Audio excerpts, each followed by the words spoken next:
What's up? How you doing? I'm doing good. A little unproductive today, but I'm hanging in there. I made it out to the rehearsal room, so that's a start. Right, right. All right. So, hey, I got one too. So, I'll start with the questions. Um, did you have a chance to look over them or anything like that? I scanned them. Yeah. Yeah. All right. So, when and why did you start drumming? All right, so there's like a two-part answer to this. When I think I was about 9 or 10 years old, and my sister was fascinated with guitar and all that. And so before Christmas one day, we went into this music shop in Brighton called the Music Man, and I went with him. And there's a drum set on display. It was like elevated, and there's this badass spotlight on it and shit. And it was the most metaphorical moment in my life so far at 9 years old, or however old I was. So, and I was like, it's on a whim. I went to my mom and was like, hey, I learn how to play drums? And then she was like, I thought she'd just be like, no, fuck you. But she was like, yeah, all right, let's sign you up for some lessons. So right then that day, we signed up for the drum lessons they offered there. And we started from there. And those lessons went on and off for like a few years, maybe until I was about 12. Well, they were steady from like 9 to 10 years old, but it was more of a responsibility than like a soul passion thing. I didn't really know how to like jam with people or anything. So, and I didn't really know other musicians. So I grew through that a little bit, got a little foundation in my knowledge and stuff. We moved from a snare drum practice to a full kit. I got basics down and stuff. And then I went to this shitty Christian school at the time where I was put. Sorry, I don't know if I'm allowed to swear or not, but You're all good. We were put. I did like the band thing, but it was like a very micro level of like a band class thing because there's only like 50 people at the school, so it was very minimal. But it definitely got me like around a lot of equipment and stuff, and in that vibe and all. And that was like a year, like 6th grade, and that was when the lessons got spotty and stuff. And then I just kind of quit until I was like 15 and picked it up for like a month again maybe, and yeah, so that's when it started, and then it started up again for real in a way I never knew it would when I was about 17, when I auditioned for a local punk band, and I just bombed it, but the guys were cool about it, and it just inspired me to keep going. And then I actually ended up being a guitarist for a while, where I was trying to get the foundation on that, because I took a few minimal lessons when I was 11. Never connected to it with like drums. Like I never got like that foundation where I could sit down and be like, all right, I'm playing drums. I couldn't just sit down with guitar like that. But then I was at the local music shop in South Lyon where I met someone who was a cashier there and everything. And I told him I play guitar, which I had showed up with guitar lessons there, with guitar and all. But I told him I played drums too, and he's like, "Oh, well, would you be interested in starting a band?" And I was like, "Oh, okay, I guess I'll switch back to being a drummer again." and I sucked then because it'd been years since lessons, but I still had that foundation I spoke of. But I was still very shitty at it, very naive. And so yeah, 2015, that was the year that started, and now it's been growing nonstop since then. Now, so yeah, it's been about 5 years since it's been serious. That's good. So I probably could answer that way more simply, but that's my life story. I mean, we all have one, right? Mm-hmm. But so you play guitar too? Is there any other instruments you play? No, I wouldn't even say I play guitar. That was just something I had in my hand at the time. I know. I tried doing that. It didn't really work for me.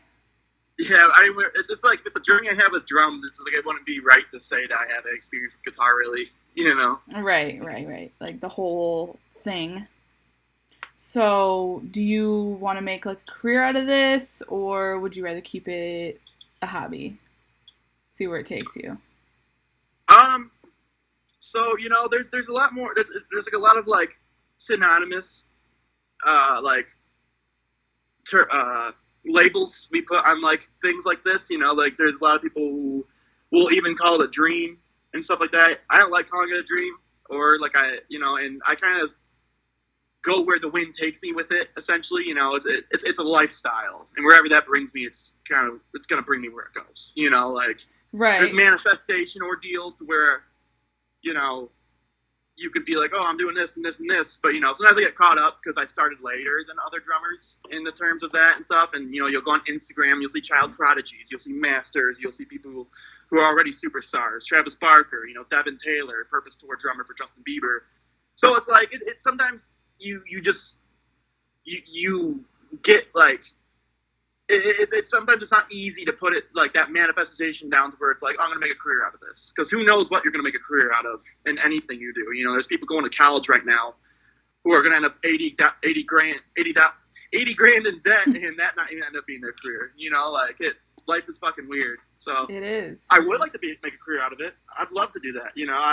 It's still a goal no matter what I do, play a stadium someday.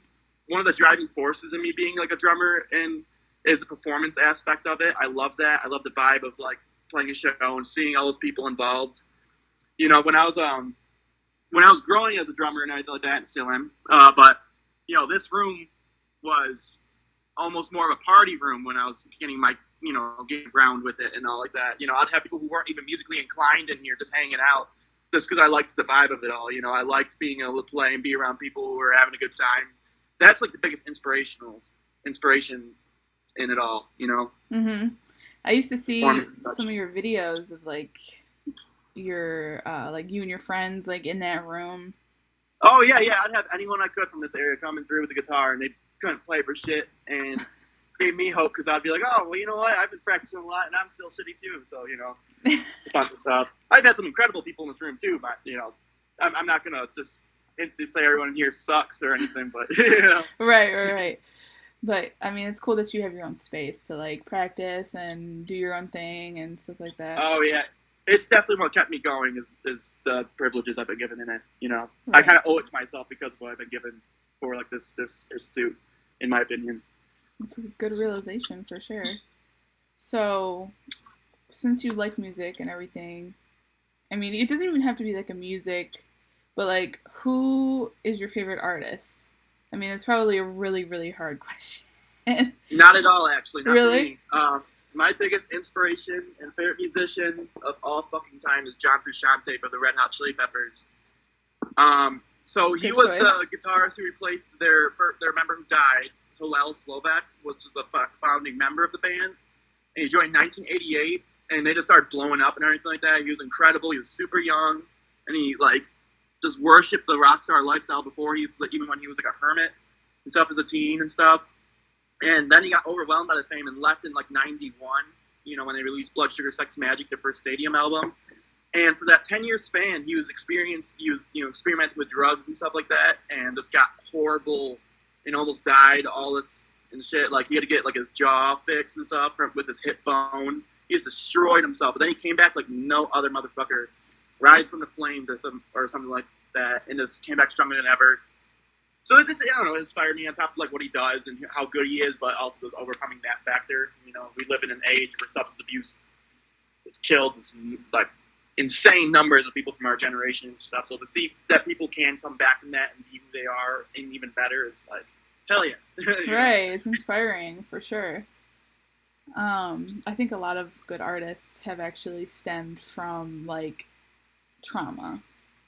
I feel like it really 100%, I agree. It really makes them more genuine and authentic. Yeah. So with all of these in mind, do you have any advice for people who have talent like you? Yes. You have to let yourself suck. You have to be a piece of shit at what you do before you're anything at it at all. You gotta let yourself kind of be fucked over it and stuff. And if you're gonna be a performer or someone who's playing alongside, drums rely on another person or anything like that, you're gonna have to realize that other people also have their own imperfections and mindsets and ideals, especially with creative processes, to where you're just gonna have it's good to get yourself acquainted with the stressors you're gonna find and realize that they're gonna fuck you over until you get your grip. You're slipping in the mud and you're gonna find a rock eventually that you're gonna grab on. Then you're probably gonna get yourself a little bit more dirty, but eventually you'll get it. I like your wording on that.